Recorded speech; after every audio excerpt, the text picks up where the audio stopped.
South ఇండియాలోనే అతి తక్కువ ధరలకే రత్నాలందించే ఏకైక సంస్థ 6JVR. సో డెవలప్మెంట్ లేదు అని విజయవాడ కేంద్రంగా చాలా మంది ప్రధానంగా ప్రతిపక్షాలు ఆరోపణలు చేస్తూ ఉంటాయి.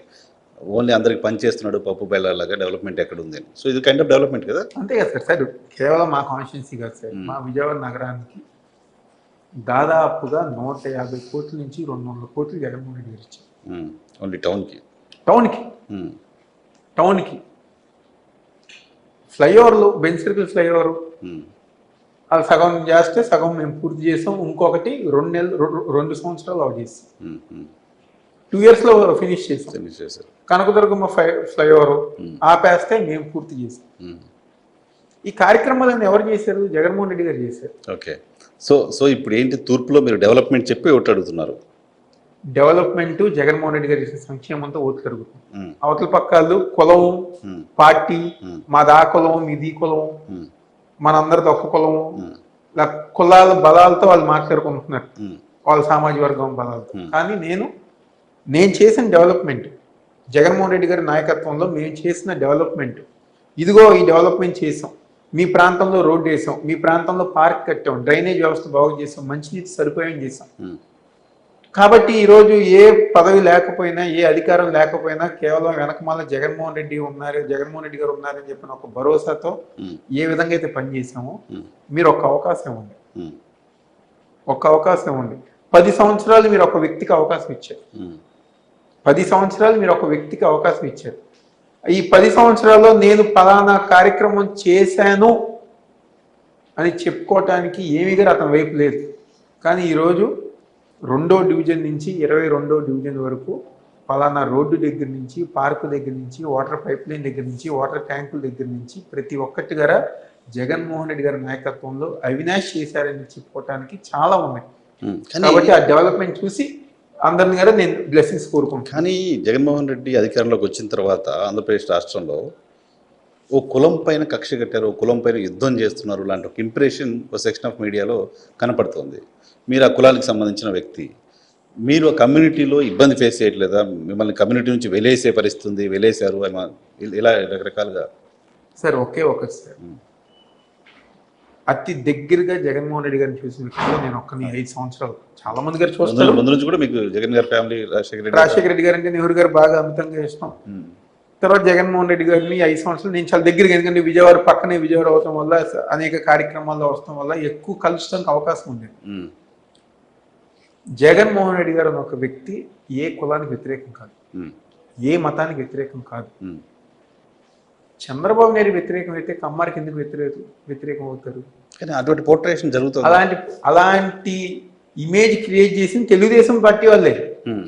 ఆ రోజు నేను తెలుగుదేశం పార్టీలో ఉన్నా. ఓడిపోయిన తర్వాత ఫస్ట్ 2 నెలల్లో ఒక మాట మొదలు పెట్టాడు, జగన్మోహన్ రెడ్డి గారు అనే వ్యక్తి ఒక సామాజిక వర్గానికి వ్యతిరేకం, దీన్ని మనం ఇంజెక్ట్ చేయాలి. ఎందుకంటే మన పక్కన ఎస్సీలు లేరు, బీసీలు లేరు, మైనార్టీస్ లేరు, కాపులు లేరు, ఎవరూ లేరు. కాబట్టి చివరికి వీళ్ళు కూడా లేకపోతే వీళ్ళు గారా మొన్న 2019లో 50% ఓట్ బ్యాంక్ అంతా వైఎస్ఆర్ కాంగ్రెస్ పార్టీకి వెళ్ళిపోయింది. కమ్మాస్ గారు ఇప్పుడు గ్రామాల్లో అబోవ్ 50% ఓట్ బ్యాంక్ అంతా కమ్మాస్ ఓటింగ్ అంతా వైఎస్ఆర్ కాంగ్రెస్ పార్టీకి వెళ్ళిపోయింది.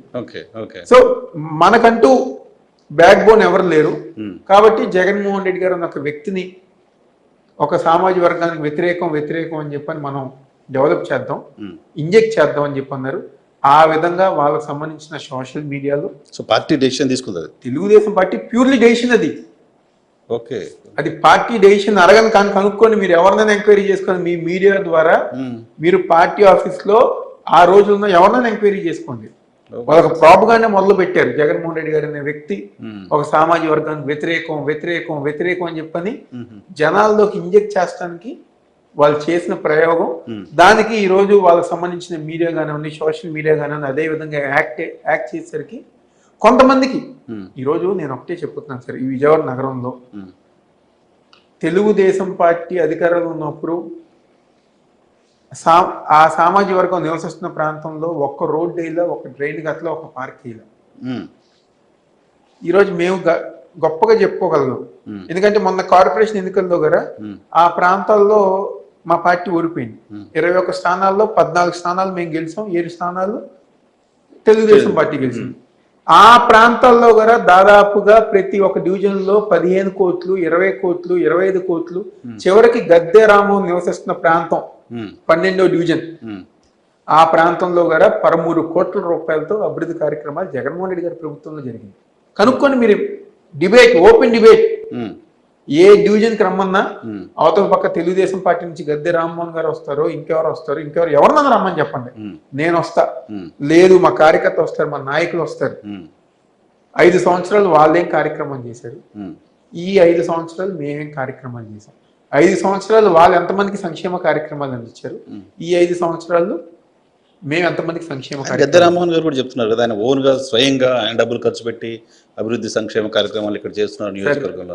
ఏ రోజు గారు ఒక్క అభివృద్ధి కార్యక్రమం అలా ఆలుమగలు ఇద్దరు జనం కోసమే ఉండి కార్యక్రమాలు చేస్తున్నారు అనేది. అంటే నేను గమనించిన వ్యక్తిగా, అంటే నేను రామ్మోహన్ గారు దగ్గరగా చూశాను, కనిపించే విధానం ఒకటి, వెనకమాల ఒకటి.